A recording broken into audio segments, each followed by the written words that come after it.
Саламатсыздарбы? Бүгүнкү сабагыбыздын темасы карым-катнаш.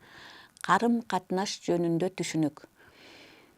Ар кандай адам топторун тереңдетип үйрөнүп олтурсак, ар бир адамдын жеке мамиледе турган кишиси сөзсүз болоорун байкайбыз.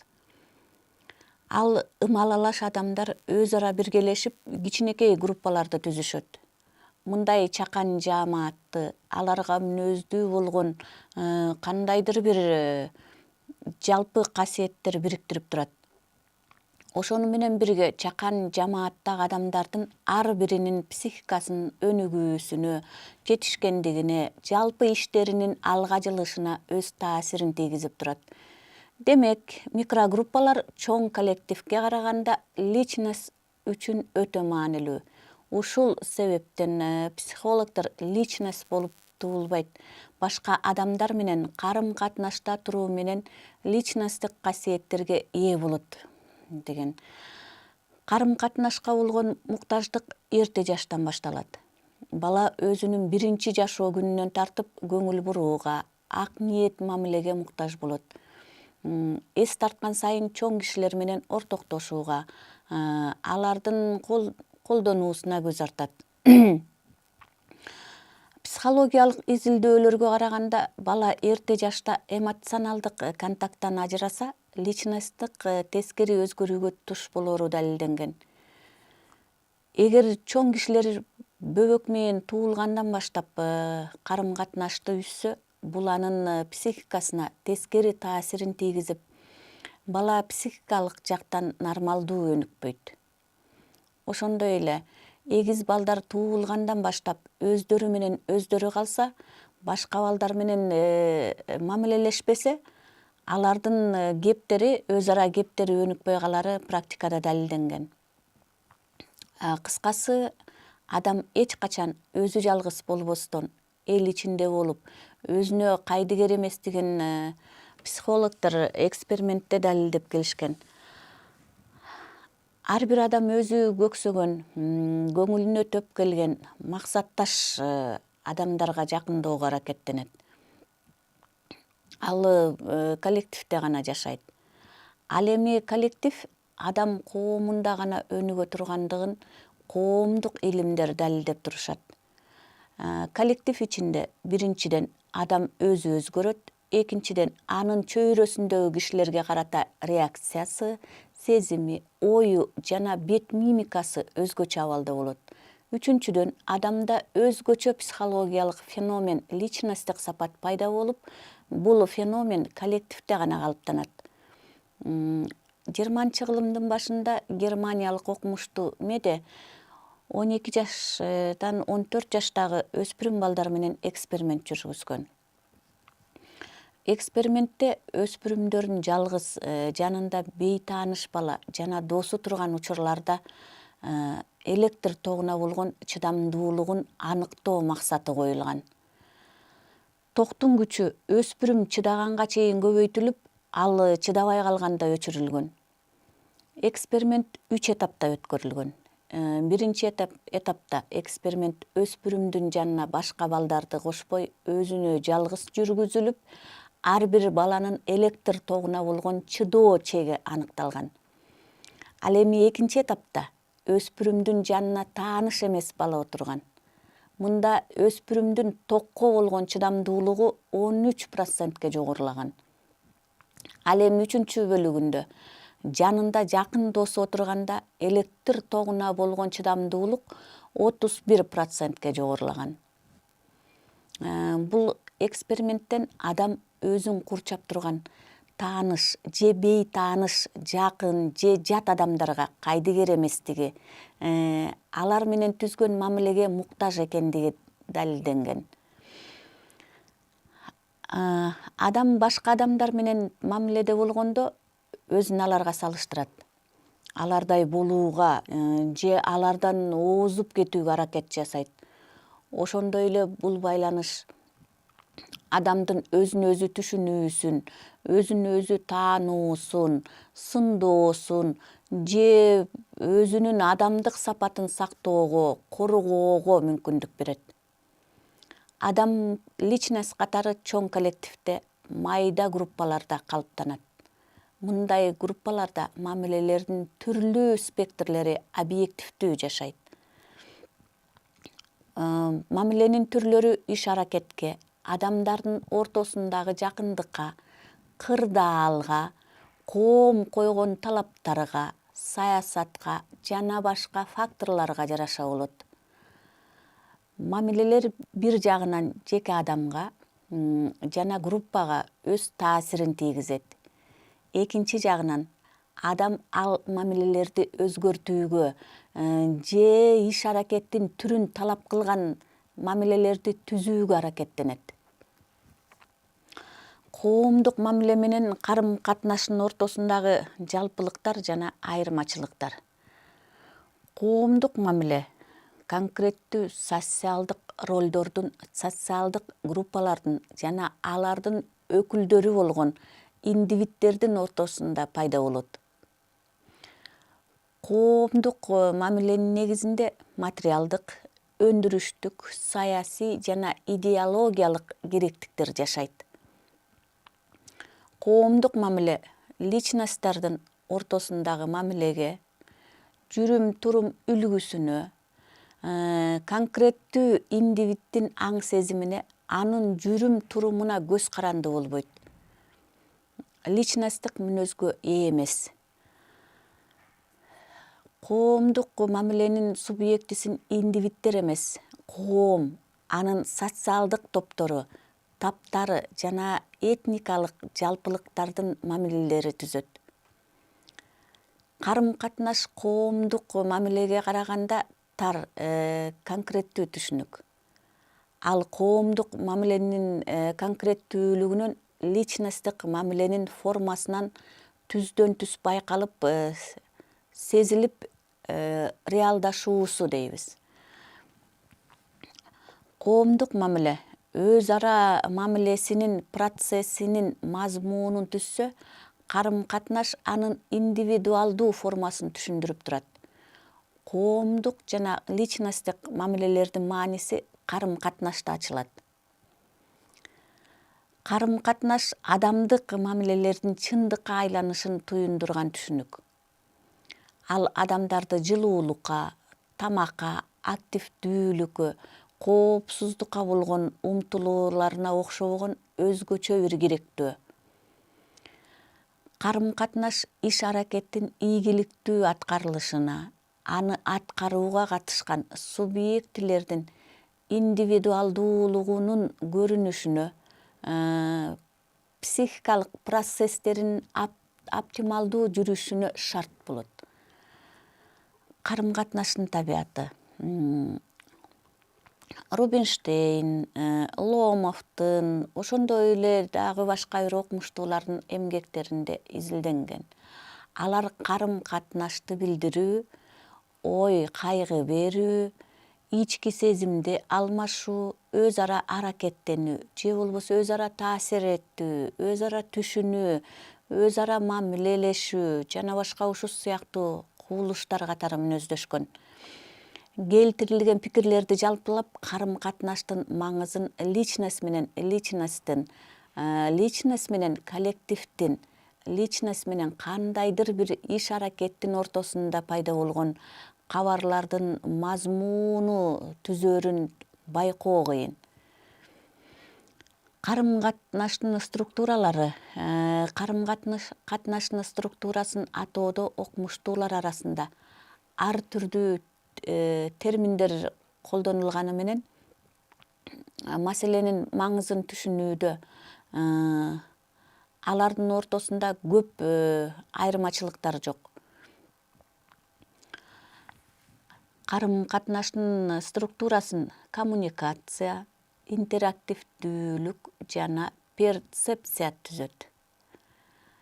Коммуникация карым-катнашка болгон индивиддердин өз ара маалымат алмашуусун, интерактивдүүлүгүн, индивиддердин бири-бирине таасир этүүсүн, идеясын, маалымат, иш-аракет алмашуусун түшүндүрсө, перцепция карым-катнашта турган адамдардын бирин-бири кабыл алуусун, өз ара түшүнүүсүн билдирет.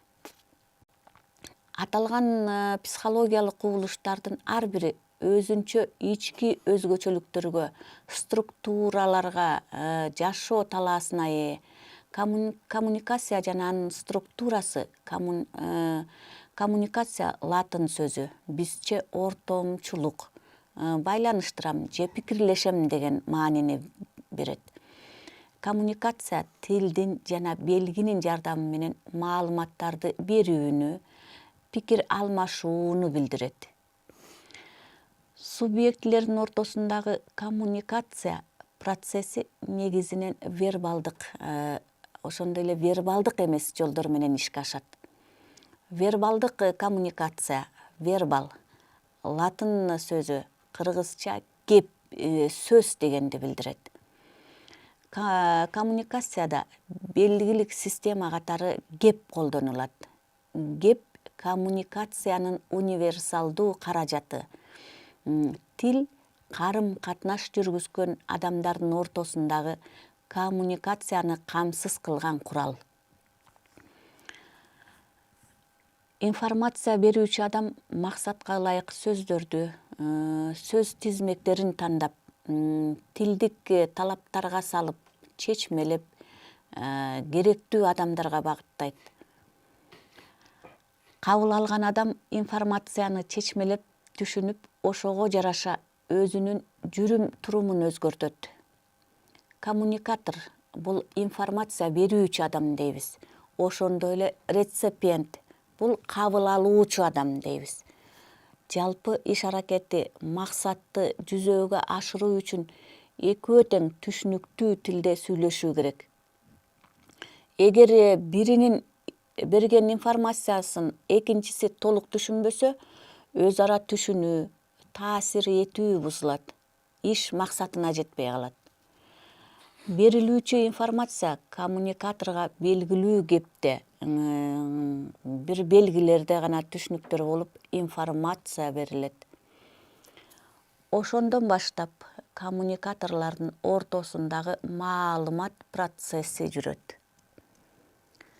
Вербалдык карым-катнаш диалог, монолог жана жазуу түрүндө реалдашат. Диалогдук кеп вербалдык коммуникациянын каражаты болуп саналат. Сөз ачык же купуя айтылат. Же жазуу түрүндө. Купуя дегенибиз ичтен. Мисалы, дудуктар да өзгөчө жаңсоолор менен туюнтулат. Коммуникаторлордон реципиентке, тескерисинче реципиенттен коммуникаторлорго берилүүчү информациялар оозеки, жазуу, диалог аркылуу берилет. Кептин ар бир түрү коммуникация процессинде түрдүү салмактагы жүктү көтөрүп, карым-катнаштын калыптанышында өз салымы болот. Кептин эң жөнөкөй жана карым-катнашта кеңири колдонулган куралы диалог. Диалогдук кеп дайыма кепти реплика, каяша же какшык дейбиз. Жана башка ушул сыяктуу бир маанай, айрым фразалардын кайталанышы, кошумчаланышы, түшүндүрүлүшү, ошондой эле жана башка бир ыкмалар менен коштолот. Мындай мамилелерди терең байкоо коммуникаторлордун ортосундагы өз ара түшүнүүсүнө байланыштуу болот. Диалогдо адамдын эмоциялык сезими чоң мааниге ээ. Ошондуктан таң калууда, сүйүүдө, ачууланууда сөздүн мааниси, сүйлөмдүн интонациясы өзгөрүп, реципиентке берилүүчү информация башкача кабыл алынып, бузулуп калышы дагы ыктымал. Ал эми монологдук кеп коммуникациялык процессте монологдук кеп аркылуу информация алмашуу негизги орунда турат. Монологдо бир адам сүйлөп, жалгыз индивидке же адамдар тобуна информациялар берилет. Ал диалогдуу кепке караганда татаал келет. Берилүүчү ой алдын ала такталат. Грамматикалык эрежелердин толук сакталышы, ойдун ырааттуу өнүгүшү зарыл. Монологдук кеп диалогдуу кептен кийин калыптанат. Ал үчүн баяндап берүү тажрыйбалары талап кылынат. Вербалдык карым-катнаштагы кептин үчүнчү түрү бул жазуу кеби. Кептин бул түрү башка түрүнө караганда кеч пайда болот.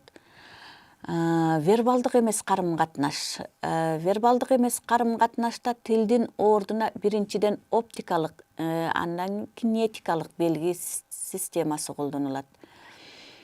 Мында информация берүүчү аны алып жүрүүчү каражат катары мимика. Мимика бул бет түзүлүштөрүнүн өзгөрүүсү. Пантомимика дененин кеби эсептелет. Дененин түрдүү бөлүктөрүндөгү маалыматтар информациянын мазмунуна жараша өзгөрүп, ал маалыматтын маани-маңызына жараша адамдардын информацияга карата өз ара мамилелерин ачык чагылдырат. Информациялардын мындай каражаттары аркылуу берилген маалыматка карата субъектилердин ортосунда белгисиз, өздөрү гана түшүнө турган бир информациялык матса пайда болот. Экинчиден, вербалдык эмес карым-катнашты паралингвистикалык дейбиз. Үндүн сапаты, диапазону, таналдуулугу, экстралингвистикалык ыйлоо же жөтөлүү, сөздүн темпи, ушундай системалар ишке ашырат. Информациянын мындай каражаттар аркылуу берилиши менен адамдардын ортосундагы түшүнүктөр күчөйт. Информациялар такталып, анын нюанстары бир канча эсе жогорулайт. Личносттук өз ара таасир этүүдө коом тарабынан иштелип чыккан бир канча муундар тарабынан колдонулуп такталган социалдык нормалар социалдык контролдо жогорку роль ойнойт. Социалдык көзөмөл тигил же бул адамдын топтун жүрүм-турумун кубаттоо, жазалоо, ушак айың аркылуу бир социалдык норманы коом талап кылган чекте кармап турат. Социалдык норма интеграциядан өткөн адамдардын жүрүм-турумун, аракеттерин, кылык жоруктарын иретке салып, бирдей эрежелерди сактоого мажбурлайт. Социалдык нормалардын туура аткарылышы, жетекке алынышы, ошондой эле интерактивдешкен адамдардын ар биринин жашына, статусуна жараша тигил же бул курагына туура келбеген ролду аткарса, анда реципиент анын ролун аткарышына, жетекке алынышына жараша болот. Интерактивдешүү адамдардын ар биринин статусуна, жанагы эле айтып өткөндөй жашына социалдык нормаларды пайда кылат. Мында улгайган адам өзүнүн социалдык нормадан чыгып, туура эмес жүрүм-турумда турганын сезип, андан анча пайда жок экенин сезип, ага тескери жүрүм-турумдарды көрсөтүүгө мүмкүндүк алат. Мындай абалдар конфликттерди төмөндөтүп, туура социалдык нормада болушун камсыз кылат. Бул сыяктуу фактыларды социалдык психологияда ролдук конфликттер деп атайбыз. Интеракциялашкан личносттер бири-биринен ролдордун туура аткарылышын күтөт жана социалдык нормалардын жөнгө салынып турушуна негиз болот. Ал эми карым-катнаштын перцептивдүү структурасы дейбиз. Перцепция латын сөзү. Кыргызчага которгонубузда кабылдоо, кабыл алуу же өз ара кабыл алуу дегенди түшүндүрөт. Психологияда өз ара түшүнүү же адамды адам кабыл алуу кубулушуна карата колдонулат. Конкреттүү иш-аракеттин максатына жараша коммуникаторлордун информация алмашууга болгон керектөөсү, карым-катнаштын башталышы болуп эсептелет. Информация бул карым-катнашты башкаруунун негизги шарты. Бирок ал өзүнөн өзү башкарууга күчү жетпейт. Ал үчүн коммуникаторлордун ортосунда өз ара таасир этүү болушу абзел. Карым-катнашта коммуникация, интеракция процесстеринин толук ишке кириши менен перцепция процесси өзүнөн өзү аракетке келип, карым-катнаштын туура түзүлүшүнө жана туура аткарылышына негиз түзөт. Эгер муну конкреттүү чечмелесек, карым-катнашта болгон адамдар иш-аракеттин аткарылышына карата ар биринин мүмкүнчүлүгүн, табигый дараметин салмактап, натыйжанын пайда же зыянын социалдык норманын чегинде адамдардын статусуна туура келишин таразалап, анан бир бүтүмгө келишет. Андан соң өз ара түшүнүшүп, личносттук мамиленин бир түрүн тандап, бири-бирине болгон активдүүлүктү, ак пейилдикти, терс бирге же болбосо терс мамилени көрсөтө башташат. Ошентип коммуникаторлордун ортосунда психологиялык атмосфера пайда болуп, иш-аракет эффективдүү жүрөт.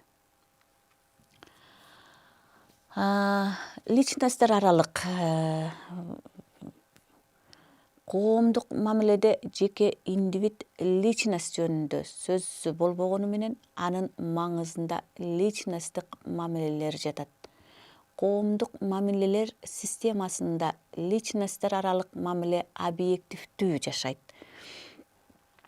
Мамиленин бул түрүн Миясишев же өз ара кабыл алуу дегенди түшүндүрөт.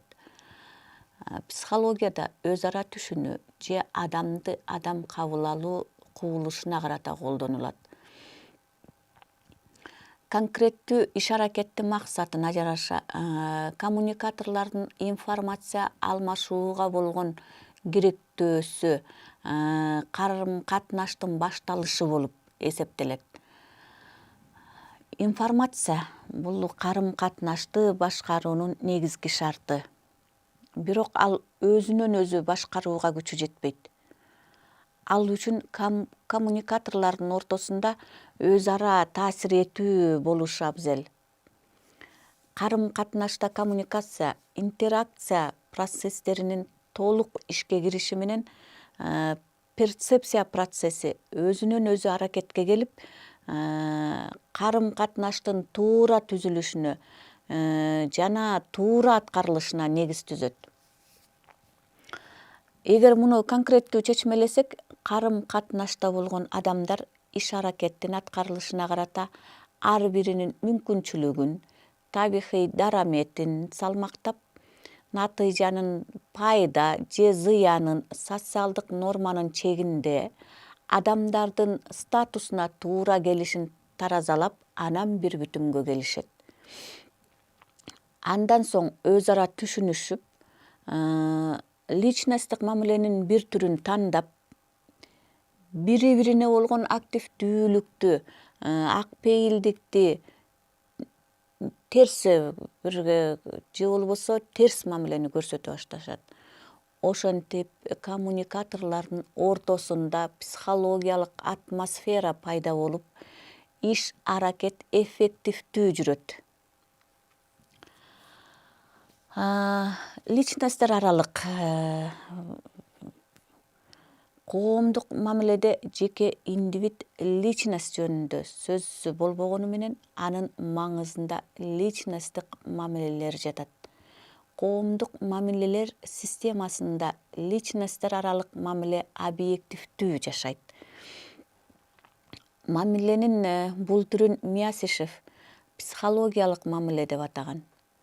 Коомдук мамилени личносттук мамиледен айырмалоо, ажыратуу аракети окумуштуулар арасында кеңири талкууланып келе жатат.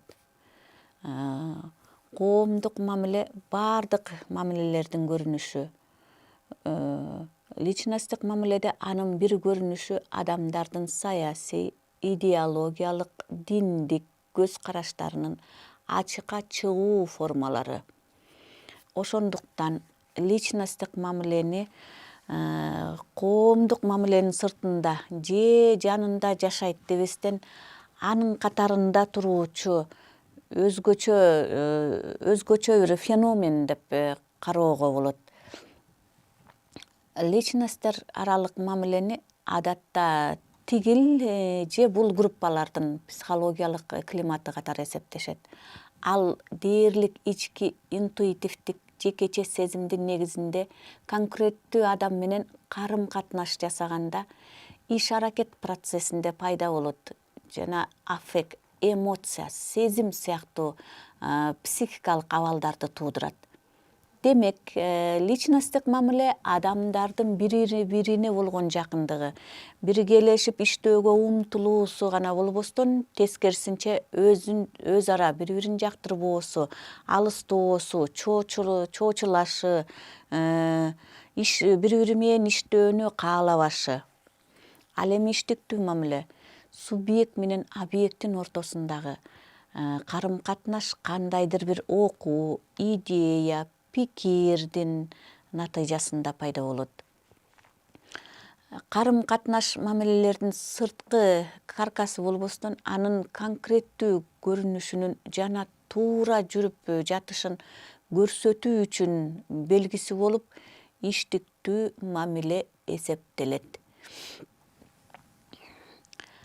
Иштиктүү мамиле субъект аткаруучу иш-аракеттин активдүүлүгүнө, компоненттүүлүгүнө, ыкмашыгууларына жараша түзүлгөн, өзгөчө бир маанайда келип чыккан ички ой толгонуулардын, мамилелердин,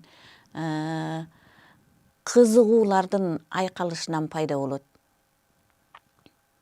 Иштиктүү мамиле иш-аракет талап кылган, жөндөм касиеттер аткаруучу, адамда бар жогуна байланыштуу. Эгер аткаруучуда талап кылган касиеттер толук болсо, личностдук мамиле иштиктүү мамиленин натыйжасында пайда болгон процесс экенин көрөбүз. Мамиле, өз ара мамиле жана психологиялык батышуучулук адамга тигил же бул нерселер жагат же жакпайт. Ошондуктан айрым фактылар, окуялар аны толкундатат. Же болбосо башкалары кайдыгер калтырат. Мындай абал спецификалык мүнөзгө ээ болуп, адамды белгилүү иш-аракетке багыттайт же андан качырат. Адатта адамда объектилерге карата бир жактуу таасир этүү негизги орунда турат. Сигналдын кайра келишине анча маани берилбейт. Көпчүлүк учурларда таасирдин натыйжасы анализге алынбайт. Адамдын ушул өзгөчөлүгү мамиле деген категория аркылуу берилет. Мамиле адамдын өзүнө жана аны курчап турган объективдүү дүйнөдөгү бардык нерселерге карата болгон ички позициясы. Ал эми өз ара мамиле дегенде личносттордун бири-биринин же адамдын коомго болгон позициясын түшүнөбүз. Анда адамдардын биринен экинчисине сигналдар берилип, ага жооптор алынып, кайра байланыш каналы процесси жүрүп турат. Өз ара мамиле карым-катнашты жүзөгө ашырып, анын конкреттүү көрүнүшү болуп, ички мазмунун чагылдырат. Өз ара мамиле иштиктүү жана личностдук мамиле деген түргө бөлүнөт. Иштиктүү мамиле адамдын өз кесибин аткаруу жөндөмү менен байланыштуу. Мындан личносттордун милдеттери, көрсөтмөлөрү, буйруктары, уставтары, токтомдору, расмий каражаттар менен иретке салынат. Карым-катнаш мамиле өз ара мамиле түшүнүктөрүнүн ортосунда жалпылык, байланыш жана айырмачылык бар. карым-катнаш адамдардын байланышында байкалуучу, ачык көрүнүүчү процесс. Ал эми мамиле, өз ара мамиле, карым-катнаштын бир жагы. Булар көбүнчө байкала бербейт. Жашыруун же тескерисинче белгилүү деңгээлде ачык көрүнбөйт. Психологиялык батышуучулук. Бул конкреттүү иш-аракетти ийгиликтүү аткарууга шарт түзүүчү, мүмкүндүк берүүчү, адамдардын касиеттеринин оптималдуу, синхрондуу дал келиши. Психологиялык батышуучулукта өз ара күнөө коюу аракеттери болбойт. Субъективдүү ички көңүл келишпөөчүлүктөр биринин жетишпегендигин экинчиси толуктайт. Психологиялык батышуучулукка карама каршы турган батышпоочулук феномени да жашайт. Анын мүнөздөчү факторлор батышуучулуктун касиеттерине тескери келет. Психологиялык батышуучулуктун жана батышпоочулуктун психологиялык негизи болуп, өз ара мамиледе болуп жаткан инсандардын психикалык абалдарына, аларга мүнөздүү касиеттерин системалуу, социалдык жактан дал келүүсүн айтууга болот. Карым-катнаштагы адамдардын өз ара түшүнүүсүн туура жүрүп жатканын билүү, аны коррекция өтө татаал. Бардык эле адамдардын колдорунан келе бербейт. Өз ара түшүнүү процессинде 3 негизги психологиялык кубулуш: идентификация, рефлексия, стереотипизация негизги индикаторлук милдетти аткарат. Идентификация, рефлексия жана стереотип. Идентификация латын сөзү, кыргызчага которууда окшоштуруу, бирдей деп билүү деген маанини берет. Идентификация түшүнүгүн илимге биринчи жолу Фрейд киргизген. Патологиялык депрессияны түш көрүүнү колдонгон. Психология илиминде идентификация түшүнүгү төмөндөгүдөй маанилерди өз ичине алат. Түзүлгөн эмоционалдык байланыштын негизинде субъектинин башка индивидке же группаларга биригүү, кошулуу аракети, башкалардын ички дүйнөсүн өзүнүкүндөй эсептөө, мындай аракет даяр жүрүш-туруш үлгүсүн тууроодо, колдонууда көрүнөт. Өзүндөгү адамдык касиеттерди башка адамдарда бар деп кабыл алуу, тигил же бул иш-аракетке кырдаалга кабылганда өзүн башка адамдардын абалында сезүү, өзүн башка адамдар менен окшоштуруу, мен ошолордоймун деп түшүнүшүн айтууга болот. Идентификация аркылуу башка бирөөлөрдү кабыл алуу, аны үйрөнүү процесси жүрөт. Ал карым-катнашты калыптандырууда, башкарууда негизги орунду ээлейт. Ал эми рефлексия латын сөзүнөн алынган, биздин тилибизде артка кайрылуу, өзүн өзү түшүнүү дегенди түшүндүрөт. Рефлексия субъектинин өз психологиялык деңгээлин өзү таануу аракети. Ал бир жагынан маалыматка ээ болуу, экинчи жагынан өзүн өзү таануу абалдары болбостон, адамдын өзүнүн личносттук касиеттерин, эмоционалдык реакцияларын, когнитивдик деңгээлин, башка адамдардын кандай кабыл алуусун анализдөө процесси да билдирет. Ал эми стереотипизация бул илимий терминде илимге Липман киргизген. Адамга таасир эткен шарттуу дүүлүктүргүчтөрдүн же болбосо дүүлүктүргүчтөр көп күндөр бою белгилүү иреттүүлүктө бирдей убакытта бир канча жолу кайталанып, чоң жарым шар мээде бирин бири алмаштырып, туруучу туруктуу козголуу же болбосо тормоздолуу борборлорун пайда кылат. Бул борборлор алгачкы берилген информацияны өзгөртпөй, мурункудай кайталанып турушуна мүмкүндүк берет.